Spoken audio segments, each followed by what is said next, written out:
Capítulo 7 – Flechas de dor, flechas de triunfo. Existe um preço que envolve o chamado e a unção de Deus em nossas vidas. Quando, finalmente, reconhecemos que nossas vidas não mais nos pertencem e que fomos comprados por um bom preço, tudo muda. Começamos a sentir em nosso espírito a urgência de Deus em nos usar como servos hábeis em sua seara. Este sentimento de urgência foi muito forte em meu espírito quando ministrava a centenas de milhares de pessoas na África Central. Nesta região, 1 em cada 4 adultos foram infectados pelo vírus HIV/AIDS, além de um número incontável de crianças. Em algumas cidades, mais de 7, entre 10 grávidas, eram soropositivo com grande possibilidade de transmitir esta fatal doença aos seus filhos durante a gestação, no nascimento ou na amamentação. Muitas daquelas pessoas estavam morrendo, e o Espírito Santo de Deus impressionou-me muito sobre a urgência de proclamar as boas novas antes do final de suas vidas. Quando a compaixão de Deus pelos perdidos arde em nossos corações, como seus servos, muitas vezes temos que tomar algumas decisões difíceis. Tais momentos têm ocorrido a muitos servos de Deus durante toda a história. Comigo também aconteceu quando estive conduzindo 5 cruzadas em Taiwan, República da China. Ministrando neste país, fomos comunicados por líderes locais que a média de conversões nas igrejas do país era cerca de 2 por ano, e quando isto ocorria existia muita celebração. Em nossas cruzadas naquele país, entretanto, vimos centenas de pessoas se entregando ao Senhor toda noite. Embora a batalha espiritual naquele lugar fosse uma das mais intensas que já testemunhei em minha vida, não obstante, tivemos uma grande colheita, e o Senhor nos proporcionou grandes sinais e prodígios. Exatamente em meio a todas as demonstrações do poder de Deus e grande vitória a nós conferida, recebi um telefonema devastador. Meu irmão mais velho estava seriamente doente. Ele nunca havia se casado, e desde a morte de meu pai, literalmente sacrificou a sua vida e carreira no sentido de cuidar de minha mãe e criar os irmãos mais novos.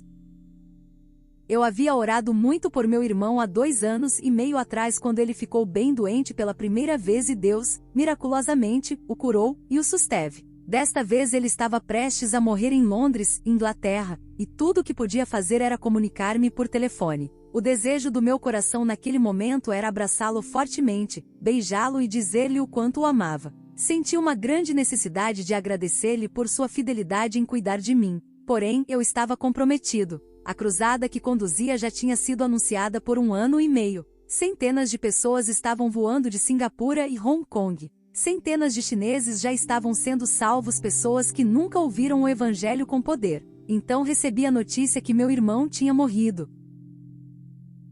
O que fazer? Na tradição da cultura de meu país de origem, quando um membro da família morre, todos os homens devem comparecer ao funeral, especialmente os mais velhos, que agora era o meu caso. Liguei para minha mãe em Londres e ela me disse com sua voz sofrida: "Querido, você sabe, eu nunca te pedi nada em minha vida, mas desta vez, por favor, atenda ao meu pedido e venha estar com o seu irmão." Eu era esperado em Londres para o funeral, e para isto eu teria que cancelar no mínimo 5 noites. 2 noites para fazer a viagem de Taiwan para Londres, 1 noite para ficar em Londres e 2 noites para retornar para Taiwan. Centenas de vidas já estavam sendo salvas em cada uma das noites que ministrávamos a palavra. Minha mãe estava me pedindo para estar com os familiares e honrar o homem que sacrificou toda a sua vida por mim. Ora, este era um pedido legítimo e muito relevante. O que fazer? Se atendesse a esta necessidade familiar, centenas de vidas talvez se perderiam para sempre. Veja como o Senhor nos conduz no momento quando temos que fazer difíceis escolhas que desafiam alguns dos maiores tesouros e prioridades de nosso viver.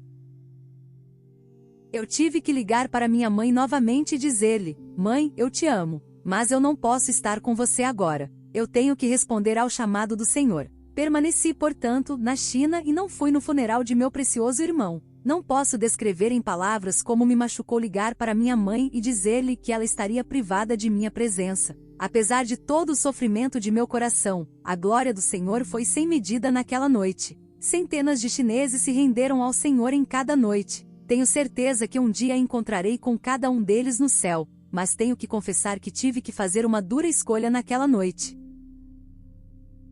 O Senhor nos conduzirá, a cada dia, através de jornadas que serão áridas às vezes. Estes momentos nos forçará a tomar decisões e fazer escolhas difíceis acerca da questão: quem você ama mais? A indescritível dor que senti quando fiz aquela escolha ainda permaneceu no meu íntimo por muito tempo. Profundamente amo e respeito minha mãe, e definitivamente, não existem palavras que possam expressar o amor, a gratidão e o respeito que tinha por meu irmão. Entretanto, o meu amor pelo Senhor é incomparavelmente maior. Basta apenas uma palavra do Senhor. A dor daquela crucial decisão me inquietou muito até um dia, quando o Senhor manifestou-se a mim liberando-me uma gloriosa palavra de cura. Em momento de aflição, saibam que tudo o que precisamos é uma palavra da boca do Senhor para nos restaurar de toda lágrima e dor em nosso coração. Ele disse-me: Maesh, você estava realizando a minha obra. Como você não podia ir, eu fui em seu lugar. Ora, como o Senhor fora em meu lugar, eu creio, pela fé, que ele tomou o meu irmão, que já era salvo, pela mão, e o levou pessoalmente à presença do Pai. As Escrituras Sagradas relatam que somos soldados e guerreiros no exército de Deus. Como um soldado sob o comando soberano de Deus, é provável que muitas vezes você se confronte com valores inerentes à sua vida pessoal com os planos que Deus para a sua vida. Se você colocar diante do Senhor tudo aquilo que é de grande valor em seu viver, com o firme propósito de obedecê-lo, Deus o honrará em tudo. Como o Senhor dos Senhores e Rei dos Reis descrito por João no livro de Apocalipse, Jesus é o mesmo ontem, hoje e o será para sempre. Ele está disposto a fazer vingança por seu povo Israel, e por sua igreja com a espada de sua boca e nos conduzir à plena vitória. Precisamos, contudo, de 2 requisitos necessários para a vitória em qualquer batalha. 1. Precisamos nos despojar de todo o pecado e impurezas de nossas vidas através do sangue de Jesus. 2. Precisamos estar dispostos a obedecer todo o comando e seguir toda a estratégia que o Senhor nos dá, tomando sempre cuidado para não desviarmos ou hesitarmos na realização da obra por causa de temor. Se você se detém, mesmo que seja por um instante, nos livros de história, revistas, jornais ou em qualquer forma de mídia, você será capaz de listar um grande número de problemas presentes nesta geração. Eu tenho certeza que sua lista incluirá doenças infecto-contagiosas, fortalezas satânicas, pragas, violência, humanismo, drogas e toda sorte de doutrinas do tão sedutor movimento de nova era que, com toda a sua carga de perversão, tem arrastado milhares de jovens com seus tentáculos. Todas estas coisas têm uma origem comum. A resposta para toda esta influência perversa de Satanás é tão somente encontrada em Cristo e em sua igreja. Não importa o número de principados e potestades que estejam dominando uma cidade ou até mesmo um país, o nosso Deus tem a resposta. Esta resposta foi revelada pelo Senhor Jesus em sua oração sacerdotal, encontrada no Evangelho de João. O Pai enviou Jesus em missão para redimir a humanidade, e, da mesma forma ele também nos enviou, nos incumbindo da mesma tarefa. O seu chamado é o nosso chamado. Ele, por sua vez, já consumiu tudo na cruz do Calvário. Nós, porém, estamos encarregados de proclamar as boas novas ao mundo. Agora, uma pergunta: estamos nós dispostos a observarmos as bases de jejum de Deus descrito no livro do profeta Isaías? O Espírito do Senhor Jeová está sobre mim, porque o Senhor me ungiu, para pregar boas novas aos mansos. Enviou-me a restaurar os contritos de coração, a proclamar liberdade aos cativos, e a abertura de prisão aos presos. A apregoar o ano aceitável do Senhor e o dia da vingança do nosso Deus, a consolar todos os tristes. A ordenar acerca dos tristes de Sião que lhes dê ornamento em vez de cinza, óleo de gozo em vez de tristeza, vestido de louvor em vez de espírito angustiado, a fim de que se chamem árvores de justiça, plantação do Senhor para que ele seja glorificado. E edificarão os lugares antigamente assolados e restaurarão os de antes destruídos, e renovarão as cidades assoladas, destruídas de geração em geração. E haverá estrangeiros que apacentarão os vossos rebanhos, e estranhos serão os vossos lavradores e os vossos vinhateiros. Mas vós sereis chamados sacerdotes do Senhor, e vos chamarão ministros de nosso Deus. Comereis a abundância das nações, e na sua glória vos gloriareis. Isaías 61, versos 1 ao 6. Reedificadores de ruínas. Este nível de chamado divino demanda-nos uma mudança sobrenatural de valores, direção e foco de vida. Se os valores de uma pessoa são ainda segundo a carne, é porque ela ainda não foi tocada pela glória de Deus. João, o homem que Deus usou para nos trazer gloriosas revelações, teve uma experiência sobrenatural que mudou a sua vida completamente. As coisas que ele viu em sua visão celestial, há cerca de 2000 anos, ainda causam profundo impacto em nosso viver hoje. Certamente, algo de muito profundo acontece quando alguém tem um encontro real com o Deus vivo. Eu costumo chamar isto de entrega gloriosa. Moisés viu a glória de Deus como ninguém. João, Paulo e tantos outros não puderam mais reter as suas vidas, mas pelo contrário, se entregaram inteiramente nos braços do Pai. Todos estes trouxeram através de suas vidas a glória, o governo e o poder de Deus do céu para a terra. Ora, irmãos, uma vez conhecendo o sabor do céu, nada mais na terra será capaz de satisfazer a sua fome e sede de Deus. Eu acredito que, de uma maneira geral, é mais fácil se achegar a Cristo e experimentar a sua glória do que crescer em conhecimento dele nas igrejas. Frequentemente pessoas que têm vivido por anos no seio da igreja, começam a ver a glória de Deus como algo normal e corriqueiro. Muitos respondem ao mover sobrenatural de Deus nas reuniões da igreja como algo casual. Eu já sei muito sobre isto, ouvi sobre isto durante toda a minha vida. Eu digo a eles, não, vocês não sabem, o conhecimento de vocês é apenas de ouvir falar. Vocês, na verdade, não o conhecem e não experimentaram o gosto de sua maravilhosa glória. Este é, sem dúvida, um grande problema. Eu era hindu, quando Deus se manifestou a mim em uma visão celestial. Ele sacudiu a minha alma, minha mente transportou-me em um segundo de totais trevas para completa luz. O brilho e o resplendor de sua presença excedia em muito 10.000 raios solares. No outro dia, quando acordei, estava completamente fanático pelo Senhor. Logo que cheguei nos Estados Unidos, comecei a estudar na faculdade, Fundamental Bible College, me tornando também membro de uma igreja fundamentalista. Todas as pessoas com as quais tinha relacionamento, simplesmente não entendiam por que eu era tão fanático por Jesus. Elas me diziam, calma rapaz, as coisas não são bem assim. Elas foram pacientes comigo porque sabiam que eu era apenas um pequeno pagão, que havia alcançado a salvação em Cristo Jesus. Com o tempo, comecei a me sentir como se estivesse morrendo por dentro. Apatia, dúvidas e descrença começaram a drenar a vida de Cristo em mim. Sentia-me vivendo à parte. Aquele lugar e o espírito de religião negavam-me o poder do Espírito Santo de Deus. A princípio, devido à minha imaturidade, me senti muito envergonhado com aquilo que estava se passando em meu coração, mas posteriormente descobri que não ganhava muito no convívio e na fé dos chamados cristãos históricos. Eu, sinceramente, tenho profundo respeito a uma herança espiritual que realmente transmitiram ao longo dos anos, a experiência pessoal de uma vida genuinamente cristã. Todavia, não podemos negar que a maioria das heranças cristãs são apenas ritos religiosos que parecem determinados a negar o poder de Cristo e sua glória. Sendo assim, isto não se trata mais de uma herança, mas de uma doença que precisa urgentemente ser exterminada. O apóstolo Paulo, pelo Espírito Santo, nos exorta em Efésios que o exército do fim não pode ser composto de pessoas descuidadas.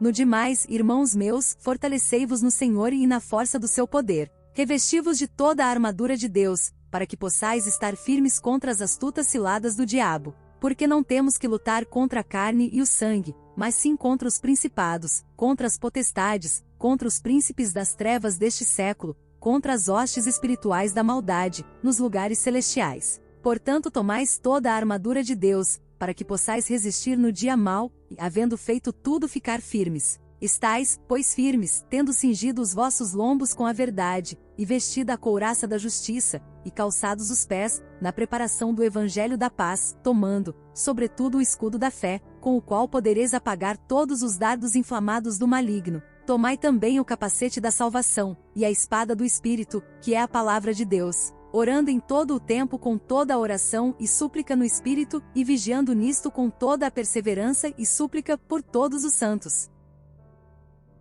Efésios 6, versos 10 ao 18. Se você almeja conhecer a Deus e ver a sua glória, saiba que isto implicará em um preço. Como Paulo, você terá que jogar por terra todo o seu conhecimento natural, e se tornar como uma criança diante dele. Você também será obrigado a assinar o seu próprio atestado de óbito para o mundo e tomar sobre si a cruz da obediência, e diariamente submeter a sua vida, a sua agenda e suas prioridades a ele. Então, uma vez despojando-se dos trapos de imundícia da justiça própria e religiosidade vazia, Deus lhe concederá a sua justiça e novas credenciais, voltadas inteiramente para seus planos. Durante um período de 18 anos o Senhor, pela sua graça e misericórdia, comissionou-me a observar vários períodos regulares de 40 dias de jejum. Fui, por muitas vezes, tocado pela glória de Deus e naqueles momentos, em minha consciência eu não queria mais viver. Eu, na verdade, anelava pela morte e assim estar com Ele nesta intimidade para sempre. Em um único momento, a sua glória transformou meus valores e percepção da vida. Sim, eu tenho fé para acreditar em Deus por me conceder um Mercedes novo ou qualquer outro bem, todavia, prefiro focar a minha fé e energias em ver 100.000 pessoas se renderem a Jesus em uma única noite. As bênçãos materiais e as provisões são coisas muito boas, porém, o meu coração foi transformado pela sua glória. A minha alma simplesmente deseja estar em sua presença e realizar os desejos de seu coração. Quando somos tocados pela glória de Deus, as coisas da terra são instantaneamente ofuscadas e perdem o total valor. Quanto mais perto nos achegamos dele, mais percebemos a nossa insignificância e quanto o mundo se torna nada. Paulo diz: mas todos nós, com cara descoberta, refletindo como um espelho a glória do Senhor, somos transformados de glória em glória na mesma imagem, como pelo Espírito do Senhor. Todavia, se não vivemos em espírito, não somos capazes de ver as coisas misteriosas de Deus, e muito menos experimentar a sua glória. No entanto, se estivermos dispostos a pagar o preço de buscar a sua face em jejum e oração, estaremos assim, aptos a experimentar uma profunda transformação de vida e literalmente viveremos, arraigados nele e fortificados na força de seu poder. Esta é a única maneira de lutarmos o bom combate da fé. Não retroceder em momentos de conflitos. E Eliseu estava doente de sua doença de que morreu, e Jeoás, rei de Israel, desceu a ele, e chorou sobre o seu rosto, e disse: meu pai, carros de Israel, e seus cavaleiros. E Eliseu lhe disse: toma um arco e flechas. E tomou um arco e flechas.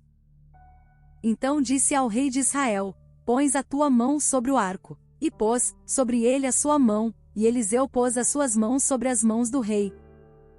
E disse: abre a janela para o oriente. E abri-a. Então disse Eliseu: atira. E atirou, e disse: a flecha do livramento do Senhor é a flecha do livramento contra os ciros, porque ferirás os ciros em Afeque, até os consumir. E disse mais: toma as flechas. E tomou-as. Então disse ao rei de Israel: fere a terra. E feriu-a 3 vezes e cessou. Então o homem de Deus se indignou muito contra ele, e disse: 5 ou 6 vezes a deverias ter ferido, então feririas os ciros até os consumir, porém agora só 3 vezes ferirás os ciros. 2 Reis 13, versos 14 ao 19. Se você quiser saber como alcançar vitória no reino espiritual, aprenda a lição de Jeoás e nunca desanime até que a vitória seja totalmente sua em Cristo Jesus. Nosso Deus nos deu poderosas flechas como armas necessárias em nossa vitória. Para isto precisamos ferir a terra, quantas vezes forem necessárias. 8 flechas para a vitória em Deus. 1. Seja cheio do Espírito Santo. Atos dos Apóstolos 1, verso 8. 2. Procure a direção de Deus em sua batalha espiritual. 2 Samuel 5, verso 19. 3. Calcule os custos e comprometa-se para a vitória. Lucas L4, versos 31 ao 33. 4. Esteja sóbrio. Geralmente em meio a momentâneas derrotas ou sucessos, temos a tendência de baixar a guarda ou virar as costas à luta. Efésios 6, verso 13. 5. Focalize sempre a vitória. Não permita de maneira alguma o desencorajamento ou distrações dissiparem o seu compromisso com a vitória em Cristo Jesus. 1 Coríntios 15, verso 58. 6. Não permita que obstáculos imprevistos forcem-no a regredir. Lucas 9, verso 62. 7. Dai graças. Uma vez tendo a vitória nas mãos, dê a ele toda a honra e glória. 1 Coríntios 15, verso 57. 8. Esteja vigilante. 1 Pedro 5, verso 8. Estas 8 flechas são instrumentos que nos asseguram o poder e certeza para a nossa vitória em Cristo Jesus. Nós que fazemos parte do reino de Deus precisamos estar bem conscientes que o diabo, nosso adversário, anda em derredor, bramando como leão, buscando a quem possa tragar. Os nossos objetivos de vida, portanto, devem sempre permanecer claros e sem nenhum compromisso com este mundo. Assim, a nossa fé e as insondáveis riquezas do Senhor estarão sempre à disposição para nos suprir e fortalecer. Eu me recordo os tenebrosos anos da Segunda Guerra Mundial, quando grandes exércitos se confederaram no avassalador conflito que colocou os hemisférios ocidental e oriental da Europa em disputa pelo domínio global. Em meio a este terrível conflito, assistimos à ascensão da liderança de grandes homens. Alguns foram a própria encarnação do maligno e possuíam o propósito diabólico de aniquilar todo e qualquer judeu da face da terra e se impor sobre todas as nações. Outros homens com propósitos nobres viviam naquela mesma época dentro da direção divina. A responsabilidade deles, dentro daquela geração, demandava-lhes dedicação de corpo, alma e espírito no sentido de resistir o domínio satânico de Hitler. Da mesma forma, como discípulos de Cristo, o nosso viver nesta geração nos requer total atenção e obediência aos propósitos de Deus. Durante todo aquele conflito, a tenacidade e a devoção do general americano George Patton inspirou e facilitou a vitória dos aliados contra o 3 graus Reich de Adolf Hitler. Este general era tido como implacável, em se tratando de alcançar seus objetivos. Quando o momento crucial de encarar o inimigo chegou, Patton fez o possível para se posicionar com seus homens na brecha, embora deficiências em sua linha de frente os impediam de acompanhar o rápido avanço do exército blindado dos inimigos. General Patton foi responsável para trazer uma palavra de encorajamento às tropas antes do ferrenho combate que se aproximava. Aqueles homens bem sabiam que estavam sendo chamados para o supremo sacrifício de, até mesmo, perderem as suas vidas em troca da libertação de milhares de outros. Este é um parafraseado do discurso do general Patton àqueles homens. Homens, um dia quando seu neto subir em seu colo, olhar dentro de seus olhos e lhe perguntar: vovô, o que você fez na Segunda Guerra Mundial? Você não terá que corar de vergonha e dizer que estava tremendo de medo em casa, mas será capaz de dizer com toda ousadia: querido, eu estava bem no meio da batalha quando as pessoas de todas as nações do mundo estavam descansando em casa. Em nossos dias, Deus está preparando sua igreja e levantando suas águias para a hora decisiva de guerra. Ele está posicionando suas tropas diante das legiões do inferno. O grande derramar do Espírito, profetizado no Velho Testamento, está prestes a acontecer e inundar toda a terra. Este grande mover do Senhor, nestes últimos dias, transbordará a terra com a sua glória e a purificará de todo o mal. O grande exército de Deus está sendo preparado. Ele derrubará toda a fortaleza sobrenatural que Satanás, através dela, tem mantido toda a criação de Deus no cativeiro do pecado e de doenças por todo o mundo. Finalmente precisamos estar bem atentos à advertência da palavra de Deus no que tange a nossa confiança em tempos de conflitos, dificuldades e decisões importantes. Portanto, não lanceis fora a vossa confiança, que tem uma grande recompensa, pois ainda em pouco tempo aquele que há de vir virá, e não tardará. Mas o meu justo viverá da fé, e se ele recuar, a minha alma não tem prazer nele. Nós, porém, não somos daqueles que retrocedem para a perdição, mas daqueles que creem para a conservação da alma. HB 10.35-39. A vida de fé e obediência a Cristo nos trará flechas de dores e flechas de vitória. Assim é a vida de um verdadeiro soldado de Cristo. Todavia, as recompensas nesta vida e na vindoura são muito além da medida. Prostre-se diante dele e suplique por graça suficiente para o dia de hoje. Você e eu não estamos, de forma alguma, sozinhos em nossa caminhada de fé. Em momento de aflições, saibam que muitos já caminharam à nossa frente e suas vidas brilham como exemplos da fidelidade e do poder de Deus em todas as situações. Capítulo 8 – Os pioneiros da oração e do jejum.